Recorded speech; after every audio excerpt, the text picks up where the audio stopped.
going. Today.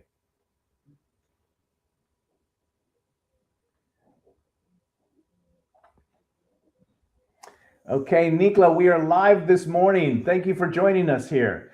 As you know, Metropolitan's always thrilled to find cool people doing fascinating things, and you are in charge of, you're the leader and the authority on the center of Biophilic office. Good morning. Can you share with us a little bit more about yourself, Nicla? Sure. Good morning, everyone. And thank you, Victor, for allowing me to have this lovely conversation with you guys. Yes, so who's Nicla? Nicla, I'm originally from Italy. I lived 20 years in UK and I moved to Spain 2 years ago. I have a background as project manager and customer service manager, but then I retrained as interior designer and I specialize in biophilic design and color psychology. So in my design studio, I love to work a lot with colors and nature. And in my private life, I love spending time in nature. I have a lovely dogs, which is the love of my life. And I love a lot traveling. So that's where I get a lot of inspiration as well for my design. And that's Nicla, really.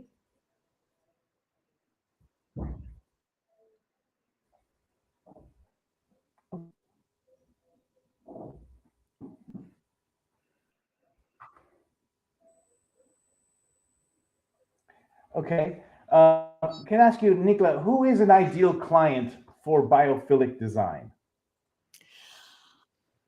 An ideal client, well, it's someone that loves nature, that loves colors, and someone that's really conscious of their well-being, and they want to live in a space as well that's not just beautiful, but it's intentional and a space that works for them as well, and they make them feel better. So it's someone really conscious of their health and they want to improve their well-being in the close environment, someone that really wants their space to give something back to them and works for them. So not just focus on the aesthetic, but focus also on what the space is giving back to them, if that makes sense.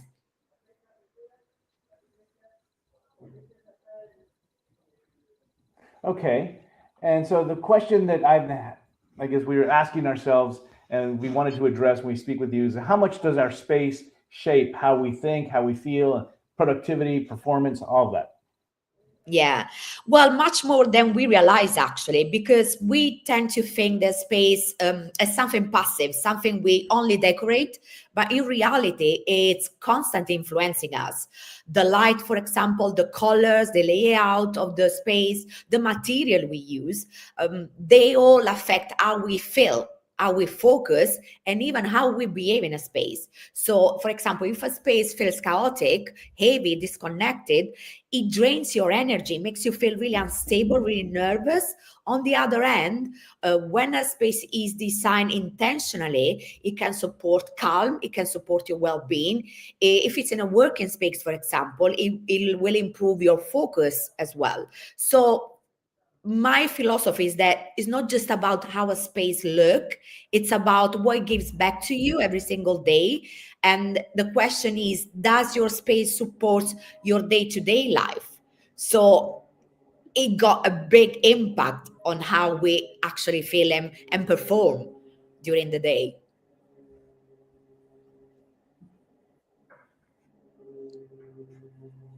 Okay. Let me ask you this. Many times when I go to a co-working space, it looks chaotic, it looks ugly, there's not quite right. Can you talk to me about how you can help a co-working business or space where people need to interact and yet it seems, distracting? Well, that's a great question, because lately I've been to a co-working space, was invited to something, and I just entered and it was all black, white, and gray. So first of all, there was lack of colors, there was no color, and it felt really clinical, really cold, like a space that doesn't invite you to sit down, to relax, to do your work well. It felt really cold. So for me, one big thing is color, because color has a big impact on how we feel. And as well, it was lifeless. There was not a single ornament, there was not a single plant. I understand it's a working space, but a lot of things have changed since COVID and the way we work, because people used to work at home, so a homely space. So now going to a co-working space, they still like the 90s look, like really cold, really structured, but not homely. It's missing the homely feeling. And for me, homely feeling is given by colors and plants and nature. So I think that that one big element is still missing in some co-working, and that's very easy to integrate and absolutely costly effective as well, because I see it as in um, as something, an investment, let's say. You spend a little bit to change the space, but then you invite more people over, and people love to be in a space like that. So absolutely color and life.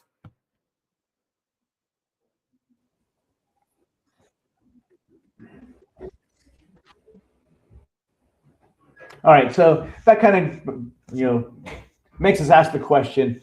Just jump right into it. What is bold biophilic design, and how is that different from other types of design? Yeah.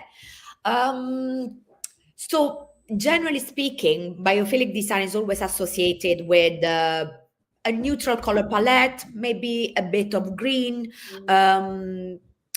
and minimalistic spaces, I would say, that, don't get me wrong, if they are well designed, they're absolutely fine, but they feel quite emotionally flat. So what I do different with bold biophilic design is that I use color and nature intentionally to create spaces that feel alive, expressive, and deeply connected as well to the person living in that space. So in that case, bold doesn't mean overwhelming or maximalist as someone might think. It's about using color with a purpose. It's about using color to energize or calm in a space, and bringing natural element in a way that feels elegant, but at the same time not just decorative.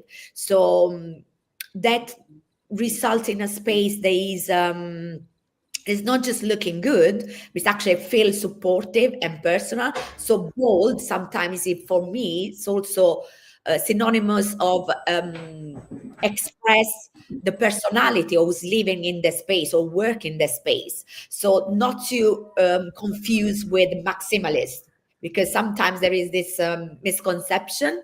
It's just the use of color with intention.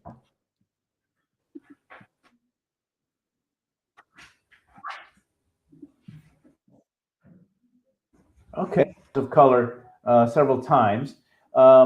Can you expand a little bit on it, and how does color influence mood and behavior?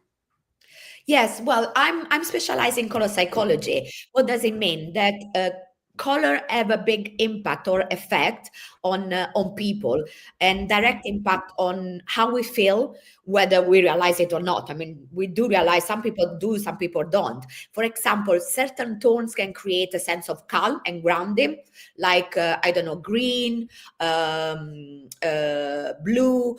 Others maybe can stimulate energy, creativity, focus, like yellow, orange, red.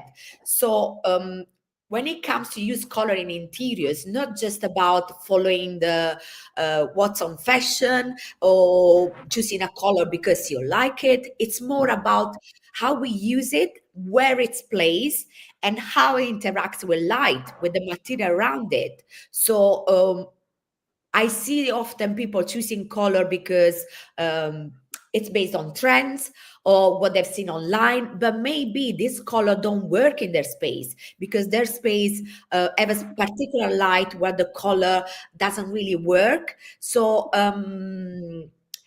it's all about changing perspective from I use this color because I like it, to, oh, I use this color because it makes me feel this way. For example, behind me, I use this color like light blue and green because it makes me feel really relaxed, really happy as well. So it's about think when you choose a color, think how you want to feel in this space.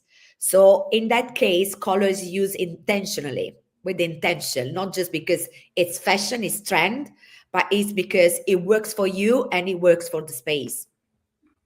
Okay.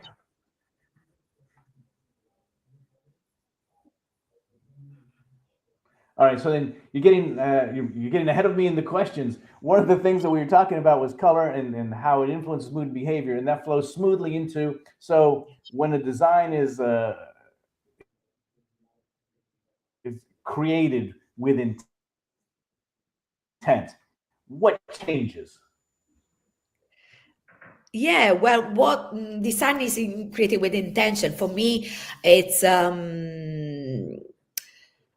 it's like let's talk about home, for example. In a home, everything has to be functional but at the same time beautiful, and sometimes there is a disconnection between the people living in the space and the space itself. So when we redesign a space with intention, it becomes something totally different entirely.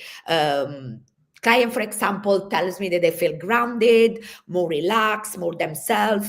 So in a way, it's making the right decision and choosing the right colors, the right material, or the right layout, based on the day-to-day life, how people live the space.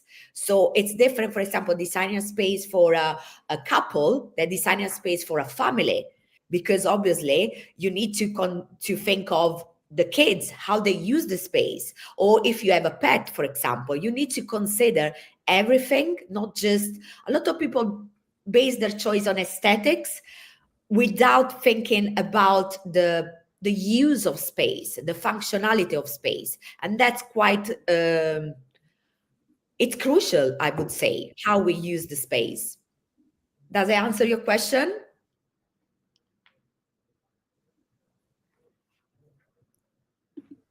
I have to say, I am. Yeah, I was saying I'm probably guilty of that. And what I'm nervous now is if you ever come to the office, or do you go to offices and then you immediately know this could be improved by changing this thing and putting it over here, adding the sunlight, adding some plants. The color is not right with the with theme or spirit of the organization. Wow, that's pretty cool. Do you find yourself that you can do this wherever you go, like in restaurants, retail outlets, offices, and home life? Yeah, I would say so. Yes, absolutely. Because it's a, um, I don't know, probably this is a gift that I have, like the power of visualization. Like even if using without any software or anything, when I enter a space, I spot, okay, would move, for example, the desk, I would move it there because there is more light. Or I would use this color, I would put this plant here. I've got the power of visualize a space and immediately changing my mind. And then usually when I talk to the client, I explain why, because maybe it's a small change and someone may not understand, okay, why would you move the desk from here to here? You know, it doesn't make sense to them, but actually there is a reason, because you get more natural light, because maybe you're facing a window, you get connected to nature outdoors, so you see the trees if you're lucky enough to be surrounded by nature. So there is a lot of components playing around, and that is feasible for any space: home, co-working space, offices, a restaurant, a small clinic, where you receive patient, for example. Anywhere, there is no limit to that. Okay. And so when people are renovating a place in Barcelona, or maybe Spain, what the decisions have the biggest impact, and where do people make mistakes or get it wrong?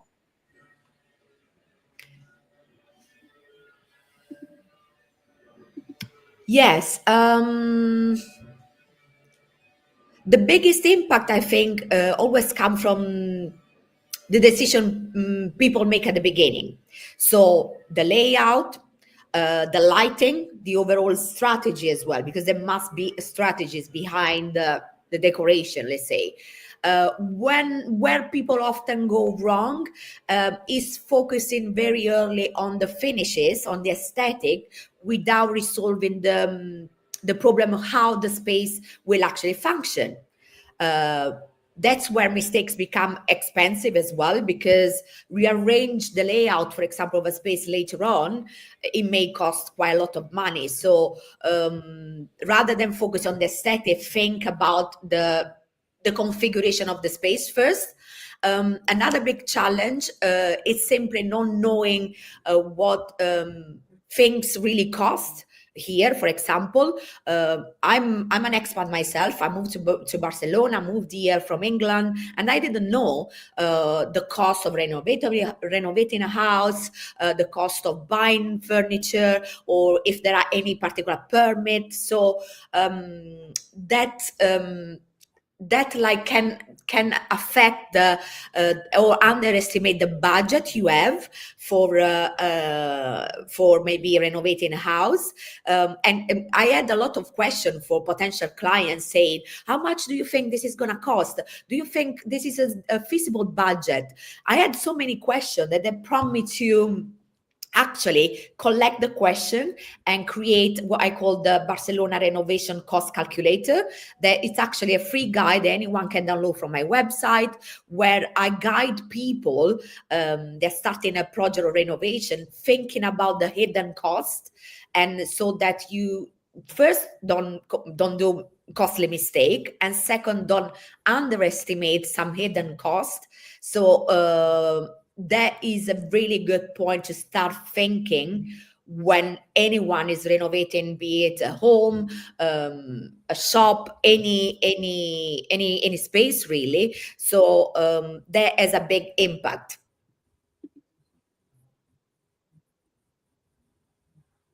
Okay. And so what do you think, what should people think before redesigning their office and their home, the space that they want to be more productive and be happier in? Yes. One thing I always tell my client is just focus on how you want to feel in your space, know how you want it to look. And that's a really important question, because you're going to live with a space every day. So it's important that it makes you feel good. It makes you feel happy, because if you live in a space that is technically perfect, it's a showroom house, for example, but it doesn't make you happy because it doesn't reflect what you really like, who you really are, it's not going to work for you. It's not going to make you feel good in that space, and it's not going to support your well-being. It's not going to support your energy, your routine, your sense of self. And especially if you're building a life in a new space, you should feel like somewhere that restores you, not a space that just look good. And in this case, colors and nature are two powerful tools that I use in my project to just create that how can I call it? Sanctuary, maybe their own private sanctuary. So thinking about a home, for example, you want to come back home and to feel you are in a safe place, in a place that make you relax after a really heavy day, a stressful day in the city, or a space where you can enjoy with family, with friends. So it's one initial question is, how do I want to feel here? Can be at home, it can be in your office, it can be in wherever really. So and it's important that at that stage it's important to understand where to start as well, because you have to have clarity on your emotional vision and on your practical vision of the space. So I hope in that sense that people realize that an interior designer, a designer is not just creating something beautiful, and is not a luxurious tool. It's actually a practical tool to improve your well-being. So it's a kind of investment as well for your own well-being and peace of mind. Okay. Well, is there something else that you would like to share about the biophilic design, maybe but people don't understand, or something with the broader community that you would like to, end with today? Yes, well, one thing quickly. A lot of people confuse, think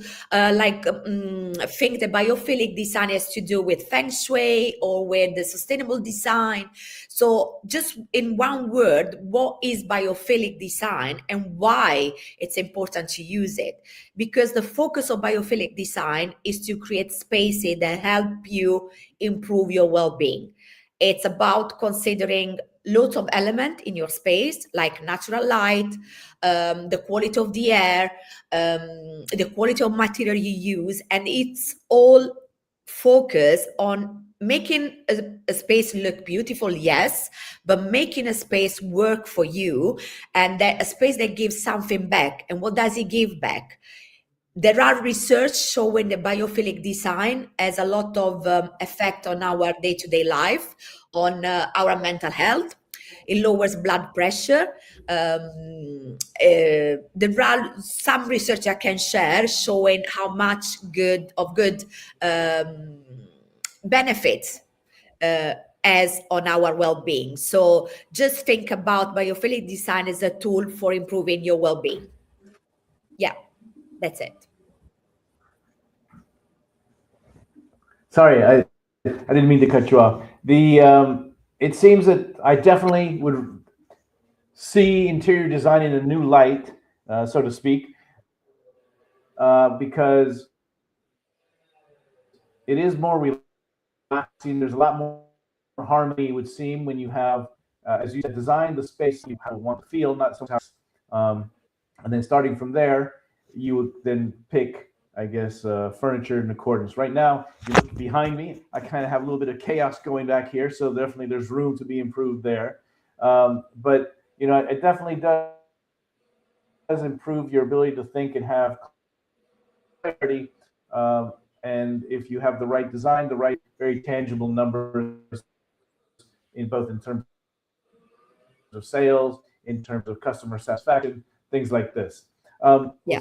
Nicla, it's been wonderful chatting with you here, and I'd like to make people to make sure you're reading the articles. For example, this one about the calculation of how much does it cost to refurbish an apartment in Barcelona or Spain. It's something that people always complain about once they start the refurbishment process. And here Nicla goes out and has a very powerful tool to help guide you in understanding the costs and the implications of doing a refurbishing. Yes. I don't have anything else, but Nicla, can we? We're probably going to end now. Yeah. But can you stay on, because I would like to chat with you just afterwards. And Of nothing course. else. It's just Barcelona Metropolitan. Thank you so much, Nicla. Thank you to you for having me. Thanks a lot. Bye. Bye, everyone. Okay. Have a great day. Stay You with too. me.